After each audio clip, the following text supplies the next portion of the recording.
Aloha from Math Camp. I'm Dane, and this mini lesson is about graphing conics by eccentricity in polar coordinates using GeoGebra, all in less than 5 minutes. I'm thinking you may get more out of this if you download a free copy of GeoGebra first. Well, everybody knows that a conic is defined by its eccentricity. So here you can see we have an eccentricity of 1. So I must have a parabola. Here's the parabola. The focus is at the origin, and the directrix is 1. And of course, that's why it intersects halfway in between the two. But if I change the eccentricity to be a little bit bigger than 1, I get a hyperbola. And the larger the eccentricity, the more stretched this one is vertically. So if we go back towards 1 and slightly past it, you will see at 0.9 or 9/10, we have a very elongated ellipse with a focus here and a directrix there.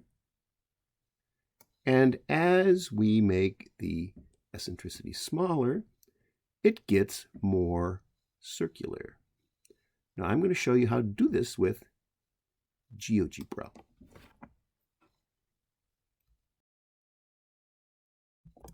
First, open GeoGebra, go to Graphing. In the upper left-hand corner, since we're using polar, type in R equals, open paren, and we're going to use a capital E because if you use a small e, GeoGebra thinks it's the magical mathematical constant, times D, doesn't really matter if it's small or large, get out of the parenthesis, do division, and then you see the denominator. We're going to put parenthesis, 1 plus, you can use a minus, I'll explain later, capital E times, cosine, you can use sine, I'll explain later, open paren, and then to get theta, down here in the keypad where it says ABC, click on that, and then you'll see the Greek letters show up here on the left. Click on that, and then theta's in the upper row. When you push enter, we're actually all finished. I just want to tidy this up. So if you type in x equals d, you get the directrix, because the directrix currently is at 1, and we're not going to change that. You can if you want to play around a little bit, but we don't need to do that.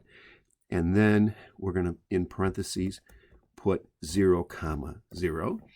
That's going to give us the focus. When you push enter, it says that's point A because that's the first point we put in. I really want to call that the focus, so go back up where it says A, type in the word focus. Don't push enter. Just click out of that by going up here where it says E, and then I'm going to click on that circle, and the slider is going to appear. I'm going to left click on the slider where it says settings. I'm going to click on that and change this with a minimum of 0 to 5. Push enter. It's really not meaningful to have a negative eccentricity, although you'll get a picture and it's explainable. Then next to the slider where it says basic, click on basic. Caption, I'm going to change that to eccentricity. And then where it says show label, I'm going to change that from name and value to caption and value. So it says eccentricity equals 1.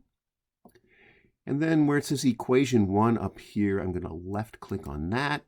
Same kind of thing. I'm going to change the settings where it says basic. I'm going to say caption, click on directrix.